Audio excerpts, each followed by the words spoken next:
Namo Bhagavate Vasudevaya.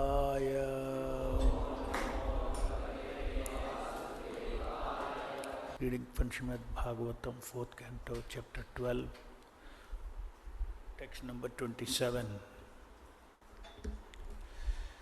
Etad vimana pravaram uttama shloka maulina upastapitam ayushman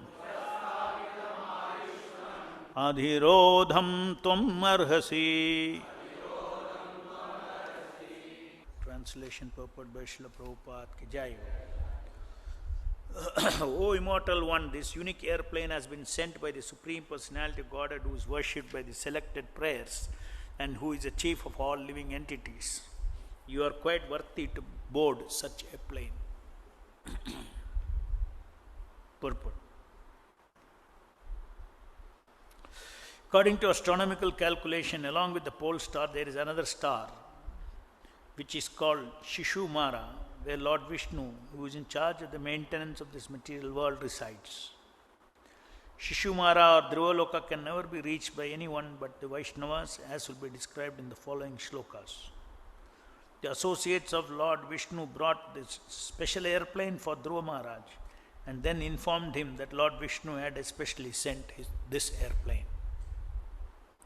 The Vaikuntha airplane does not move by mechanical arrangement. There are three processes for moving in outer space.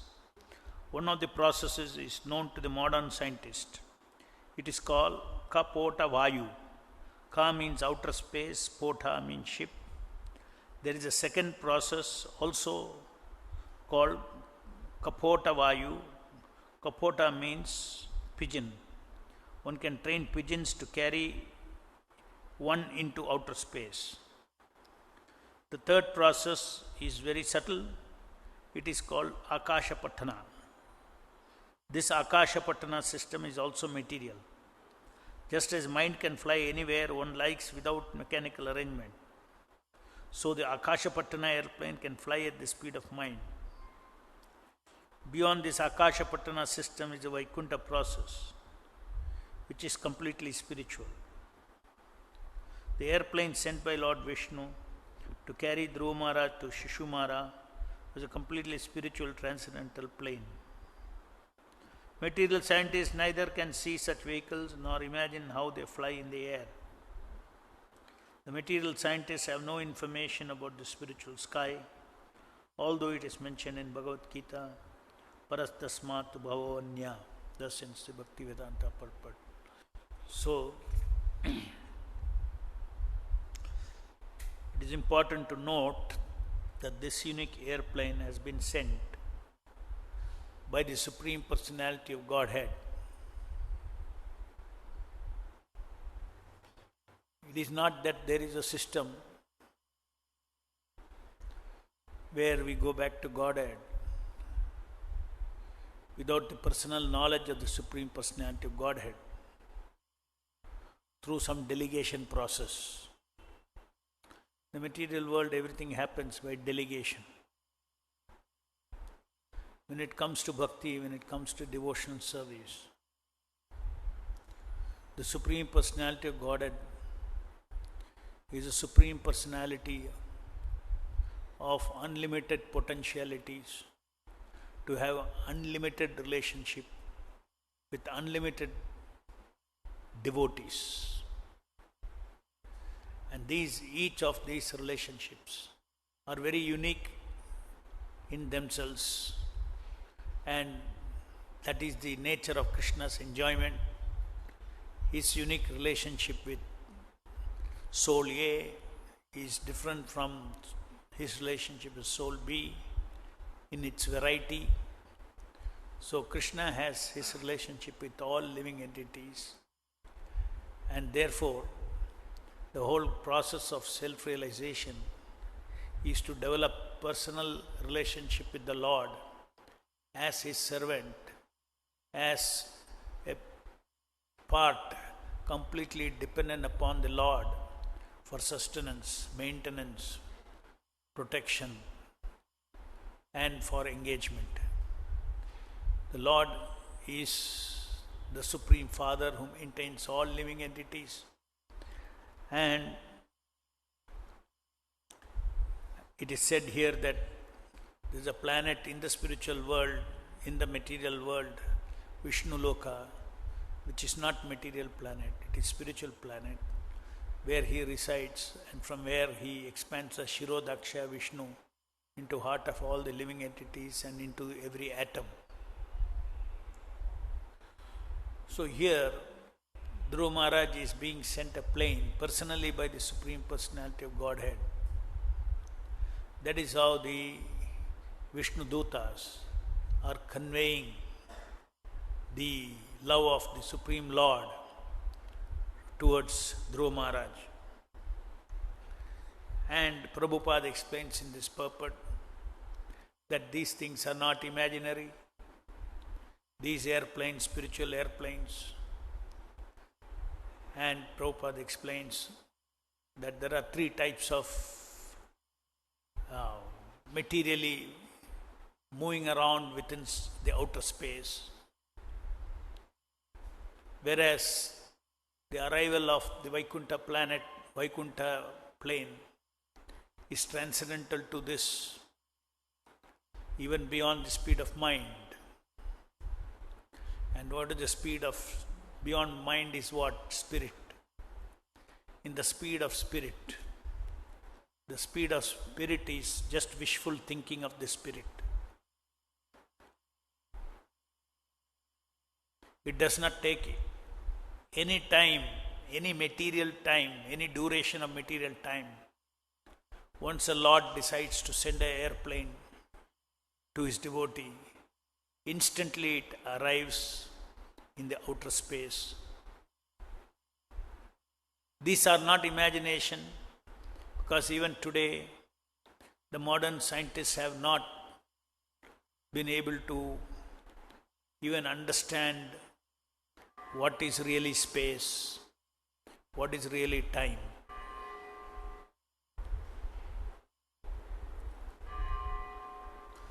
And these are not just simply we are saying for the sake of, oh, our Vedas know everything, we knew everything, the standard dialogue. Whatever was essential, we knew. What is not the essence of the science of the material energy, our rishis knew, because they received it from the Shastras. Shastra is nothing but the source. The source of Shastra is Krishna himself. So Krishna is a perfect philosopher, perfect scientist, and he has revealed how this material energy works, and therefore our rishis could utilize these powers to suddenly appear somewhere at the mind of speed, disappear from somewhere. These are all yogic powers. It's very much we hear in all the Vedic literature on various things. Just like we see how Narada, it doesn't take time for him to move from one place to another place. He can be present, suddenly he can present here and then somewhere else. So these are not stories. We have to understand that we do not understand space. We do not understand time. So that is a most important understanding. And this understanding only foolish people who do not know where modern science is moving, all these half-baked scientists, they say all kinds of things, that these are all superstitious and all these things. But it is a fact that today any scientist will say that we have understood that we have not understood space and time. Space and time is right here, but we have not understood what is space and time. What is beyond every point in space? And we know that Brahman is a background of entire space. Brahman is nothing but spirit. So within the spirit, for an airplane to come and reach here, it's not at all inconceivable for us to understand. For instance, if about 150 years back or even 100 years, 100 years back, 125 years back, if I would say in a class in Bhagavatam that at one point in 1 milligram of this air, you can create enough energy to run the whole world, electricity to run the whole world, 1 milligram. You would say, these are all superstition. What nonsense are you talking? 1 milligram of air can generate energy for 100 years or for the entire planet.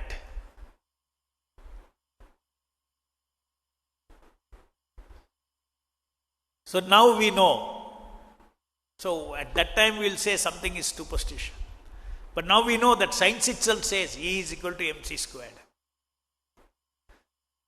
That if you find out a process how to convert this, that is a challenge. How to convert this 1 milli or 1 microgram of air, any matter, 1 microgram of matter into energy, then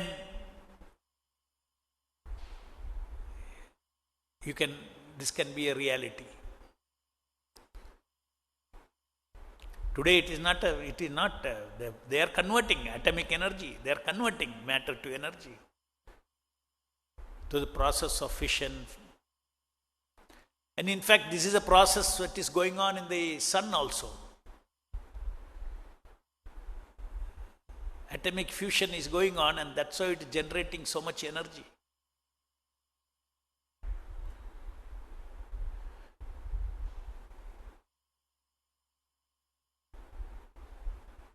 So we as Vaishnavas today are very blessed.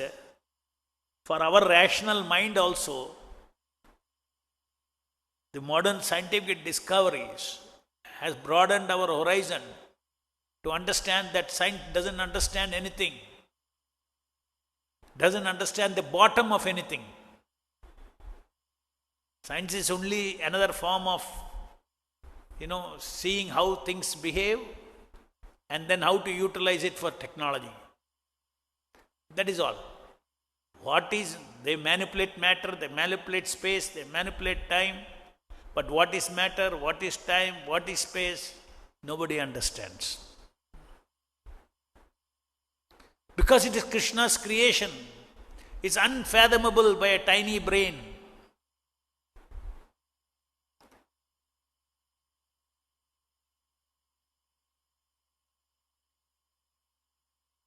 How all the planets are moving exactly as per requirement for life on earth.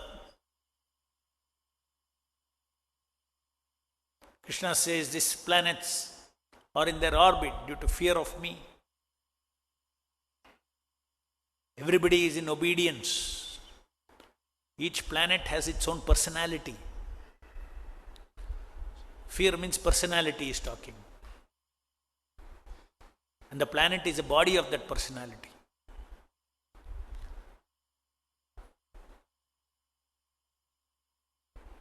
So they are in perfect obedience of the law that is manifest as laws of nature.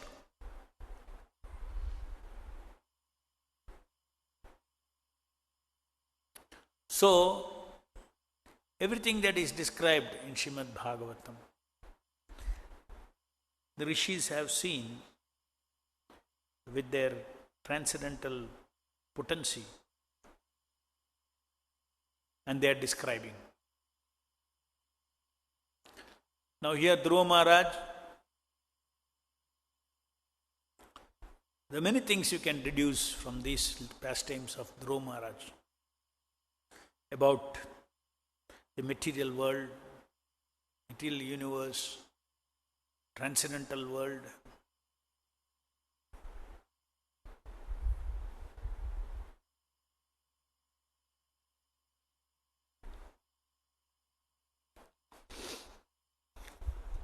And very surprisingly, he is going to go back to Godhead, going to go to Vishnu Loka. The next verse says, Prabhupada says here, that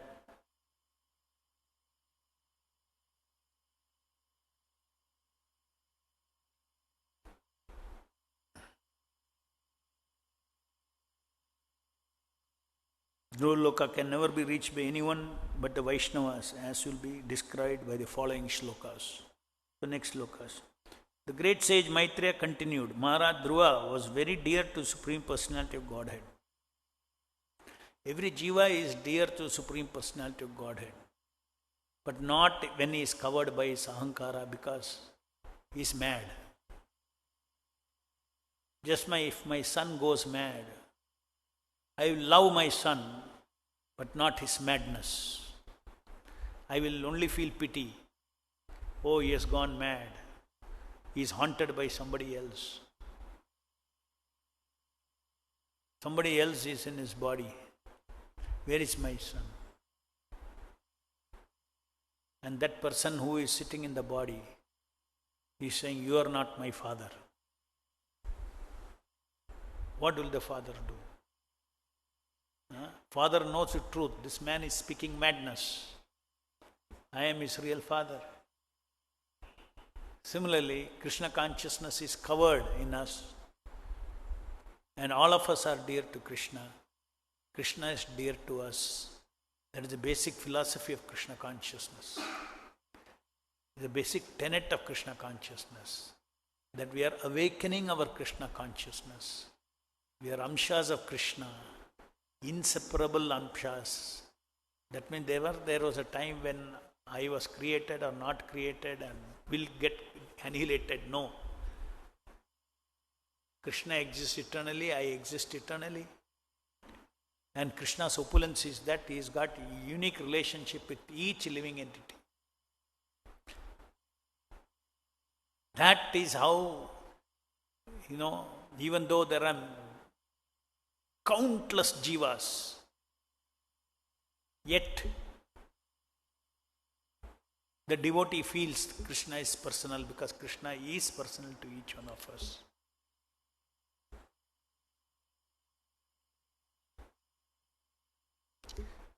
That is why many times we say, mind your own business and develop relationship with Krishna. This is perfection of life. Universe you cannot understand. World you cannot understand. Material world you cannot understand. You go to spiritual world also, you cannot understand Krishna. You can understand that everything is his opulence, but you cannot measure his opulence.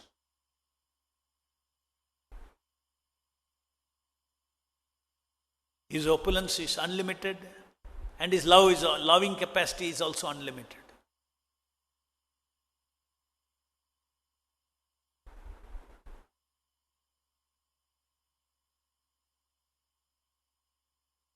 That is why instead of giving some impersonal mechanism for the living entities who are rebellious, Krishna is so personal that he comes and stays in the heart of the living entity as he is moving around in this material world to help him fulfill his desires. Because Krishna considers our free will also from his point of view. He respects it as absolute. You are my amsha.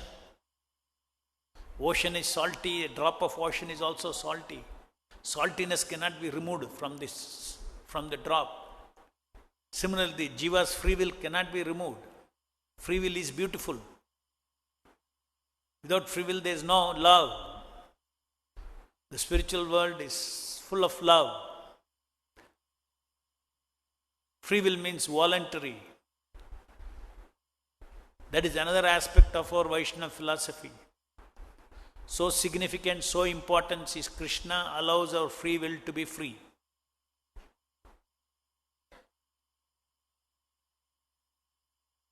All living entities, as you sow, so you reap. Our nature is same as Krishna's. Free will is there, Sat is there, Chit is there, Ananda is there.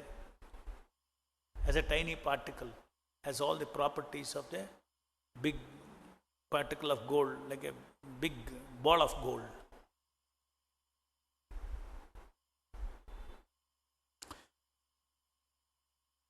So,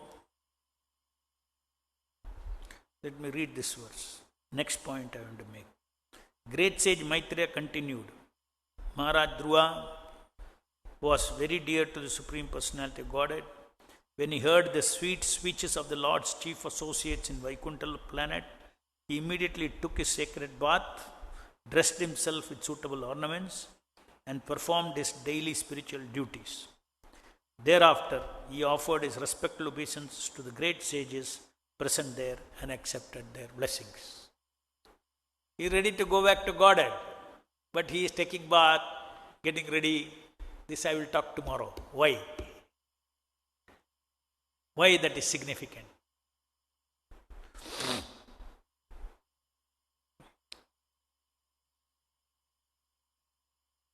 So materially speaking also, because we have all been in modern education system, we should fully be convinced that science or modern world has little knowledge. Therefore, nobody can, okay, if this is wrong, let them disprove it. Then they will say, if this is true, you prove it. Yeah, we'll prove it. You become like Dhruva Maharaj, the airplane will come.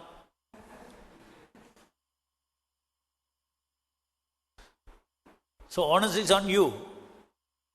Either do all these things and see if the airplane will come or not.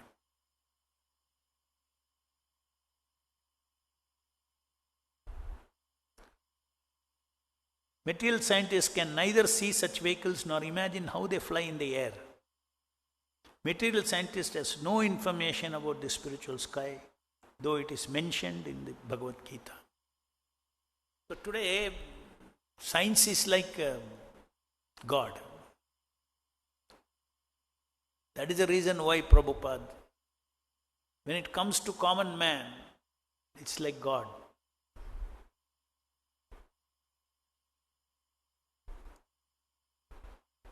Whereas the true scientist, Jnani, there is nothing wrong in that part. He glorifies Krishna's creation. But whatever he may do, just like if you see, I was surprised to read Stephen Hawking, one of the top scientists, very big name in physics, in cosmology, Big Bang theory, all those things. And he was actually handicapped. He was always on a wheelchair for many, many years. I read one personal account. He said, so much cosmology and so much of understanding of the universe I have. But one thing I cannot understand, why I am still attracted to women. What is the science? What is the science behind it? I know so much, but still I get it. Why? Because they are limited to only gross things. Their own mind they do not know. That mind is an element.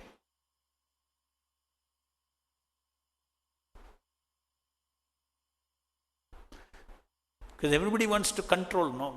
Science, behind science also, it is, I know the laws of nature, I can control.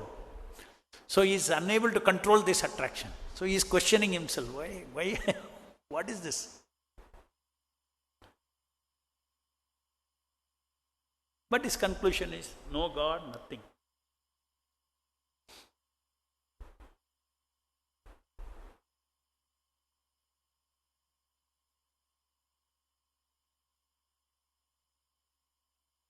So some basic modern scientific world, the challenges of the scientific world, the limitations they are facing, that understanding is important for us not to be bewildered by science. They mix science and technology. Technology is bringing something useful. Once upon a time we did not have lights, now lights are there, fan is there. We did not have, we have. Which means the work behind it, whatever they found out behind it, is truth. Yes, it's relative truth, it is not absolute truth.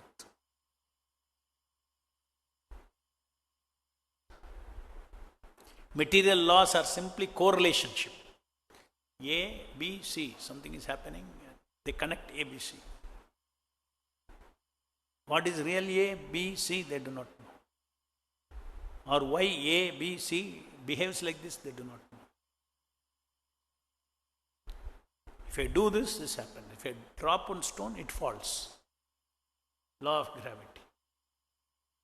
But you never started the stone from falling. Even before your stone was falling. Even after your theory, stone is falling. So what did you do? You just understood what speed it goes, etc. That's all. Anything closer to truth you are? What is gravity? Why it is not going up, why it is coming down? Anyway, that they will explain again based on some equations. But ultimately why? Nobody knows. This statement we could not have made 100 years back. 100 years back, the science was moving. They'll say, no, we'll find out.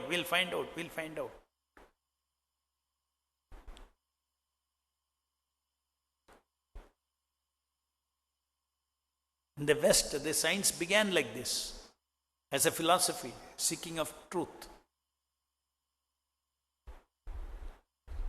Now finally, the science itself over the years has decided that we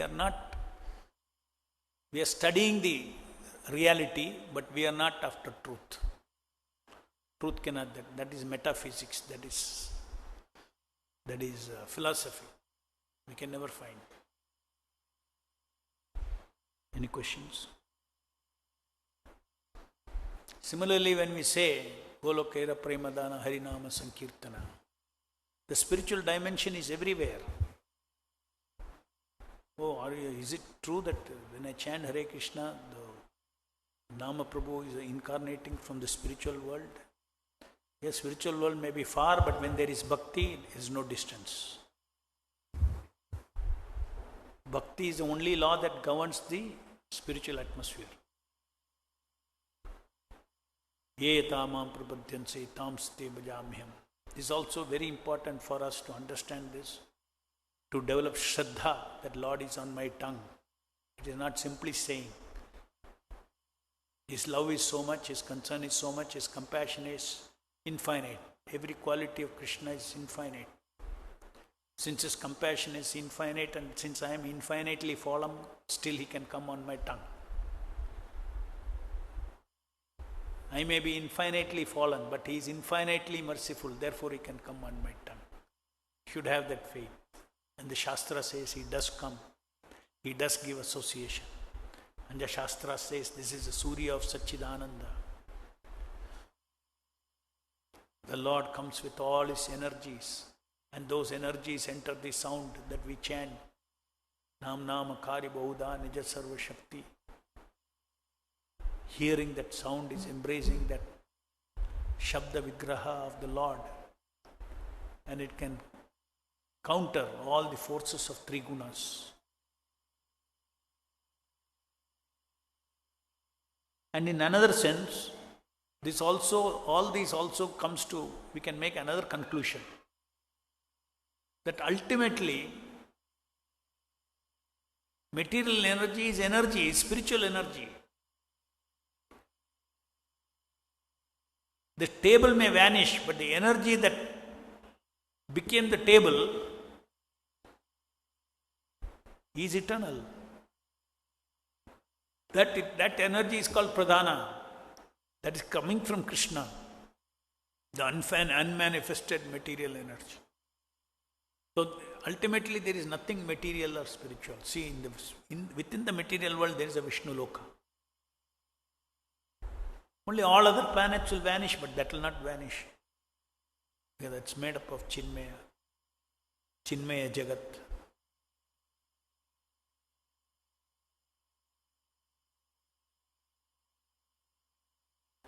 questions? Hare Krishna, Prabhu. Prabhu, we heard today that for Dhruv Maharaj, Lord personally sent the plane.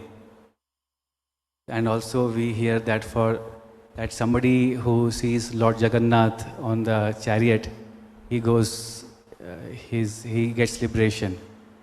So Lord's different manifestations has different leelas. So it's like you shared that how your experience with holy name to all of us. So if possible, you can recall or share some of your memories with Lord Jagannath in Puri, especially during Rath Yatra, or otherwise, if you can share some of your experience with Lord Jagannath in Puri. Jai Jagannath! Jagannath Baladev Shubhadramai ki jai!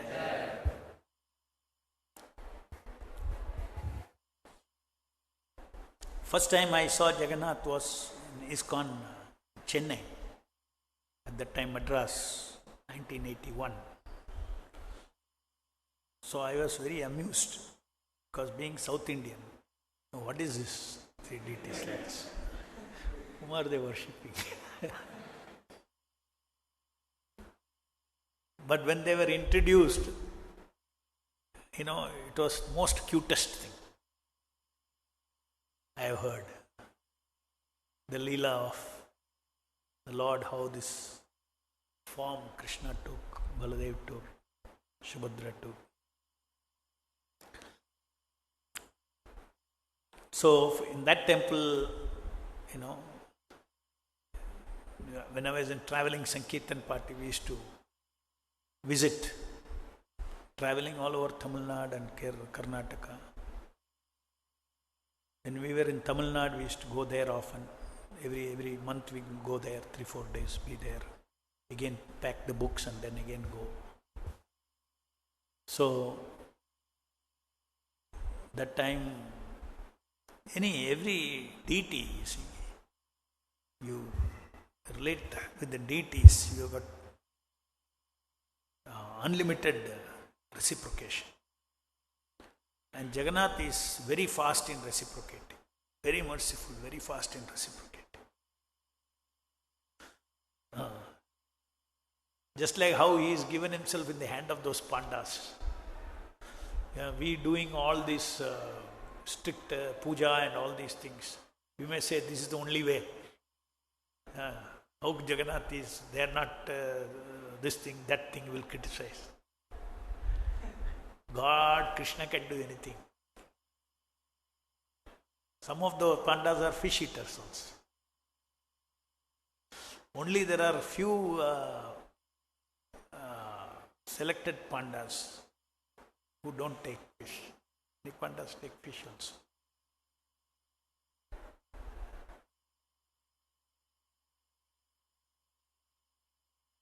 And you may say, hey, they are very close to Jagannath, but this guy is so materialistic.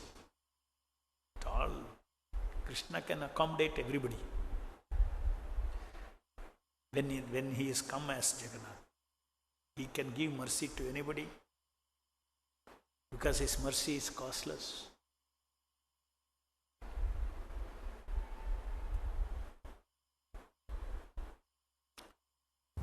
And Prabhupada explains that Jagannath worship is he does not take many aparadhas.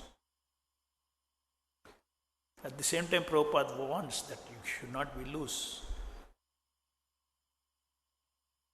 If we have installed deities of Jagannath in the temple, we follow our Pancharatrika system. But they have their own system. Puri has his own system of worship.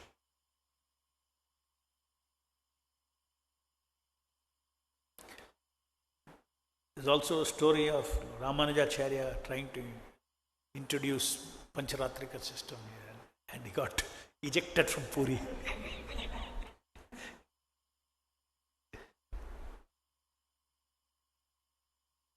Lord is a transcendental autocrat. Krishna can do anything. and with his devotees. Nobody is there to make any rule and regulation for him. Nobody is there.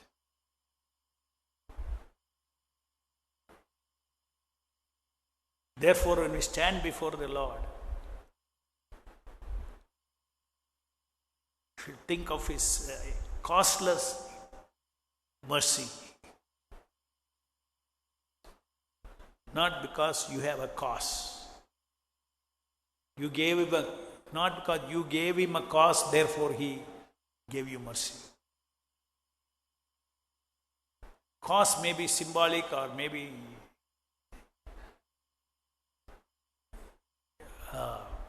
the bhavana, but not the ability.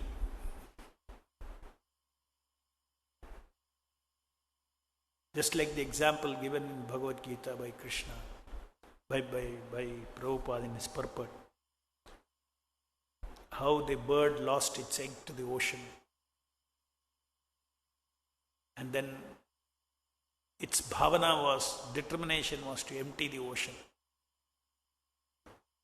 But the actual ocean, she got back the egg not because of her tiny water being thrown out from ocean to outside.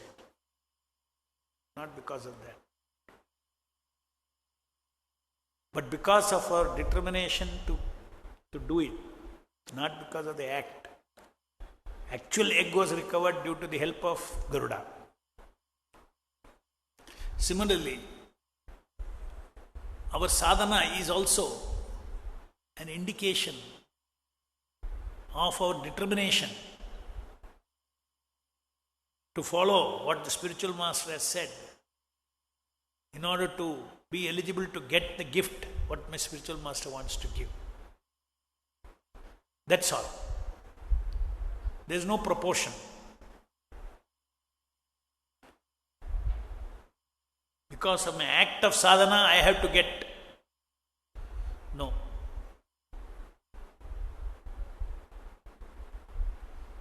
Costless mercy of the Lord means Mukham karoti vachalam pangulam gayate girivit kripatamaham vande.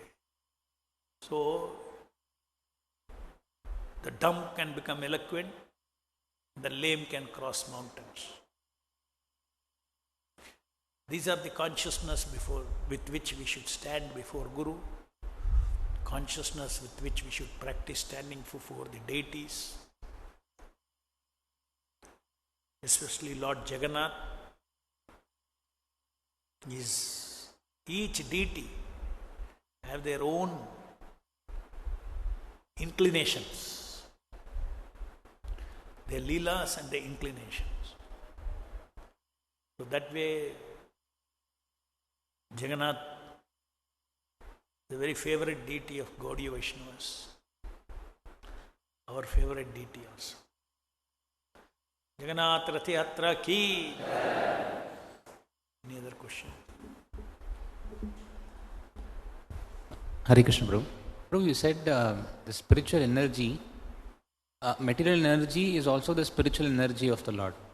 But spiritual energy is a personality. They are all persons. But matter is not a person. So if matter is spiritualized, then how do we understand if it is? It is an impersonal energy of the Lord. Impersonal energy. When I say spiritual energy, means it is a truth. It's eternal energy coming from Krishna. It doesn't mean it is conscious. Separated energy of the Lord. Bhinna Prakriti. So there is no consciousness per se in material energy. Except the total material energy is consciousness is just like the total material energy is consciousness is that Shakti, that material Shakti. One Shakti is a personality of that is the external energy of the Lord. We can say Durga Shakti is a personality.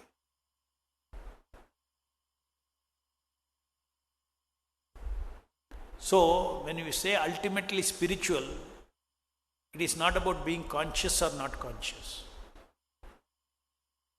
Spiritual means it is real, not simply show. Like Mayavadis say, doesn't exist at all. Brahma Satyam, Jagat Mityam.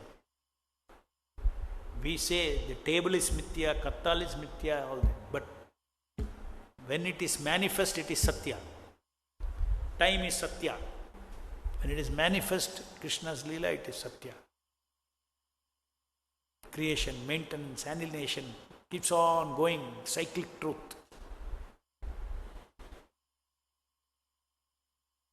As a cyclic truth, it is absolute.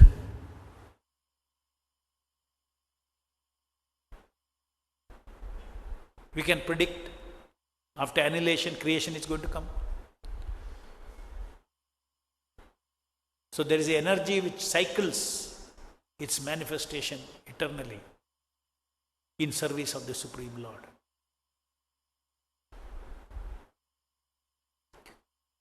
Yes. Hare Krishna. Just like light travels, similarly does darkness also travels from the spiritual perspective and material perspective. Both can say, what is darkness? Light travels. Light is absence of dark. Darkness is absence of light. So how can darkness travel? So from the science perspective also, darkness, that is the actual definition, that darkness is nothing but absence of light. Yes. So Yeah. just like between the Darkness is not a thing, even in modern science. Light is a thing. Light is energy. in between the two matters, they say that some dark matter. Dark matter, what they call that, God only knows. That's why they never found out. Something in their equation. See, today mathematics has overtaken physics. So today they first discover in mathematics and then they try to come back and see, hey, what does that mean in the real world? So in their equation they are seeing this, an imbalanced energy, dark matter, dark energy. Then only rest of the things make sense. They derive that in that equation. Then they go on searching, where is dark matter? What is dark matter? Without that factor in that equation, world doesn't exist. Where is hiding? Where is this? Something that we cannot see. Therefore they called it as dark matter. For your this size it may be dark matter.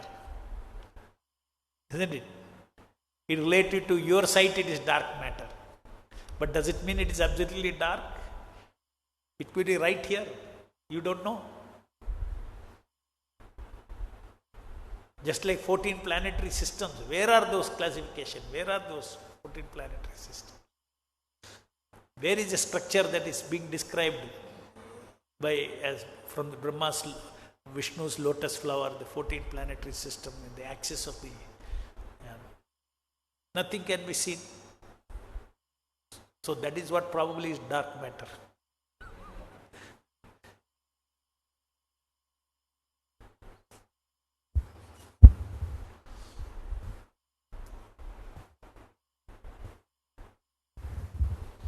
Hare Krishna Prabhu, thank you for the class.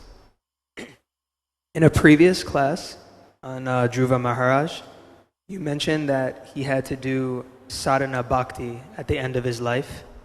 And in Bhagavatam it describes the austerities that he had to take, like eating tree bark and being very austere in that way. I'm under the impression sadhana bhakti is what we do every day. So what he did is very different. So I'm a little confused on what you meant when you said. What is the last part? I'm confused about the difference between his sadhana bhakti and our sadhana bhakti. No, there is no difference. As a child, he began his sadhana bhakti with very austere, physically austere. After that, he ruled the kingdom as a king. So he had his normal morning program. And at 10 o'clock he will come and he will do his kingly duties. Again next day he'll get up for Mangalarti. So like that he followed sadhana like us only. No difference. Thank you. Grandharaj Srimad Bhagavatam ki jai, Jagat Guru Srila Prabhupada ki jai.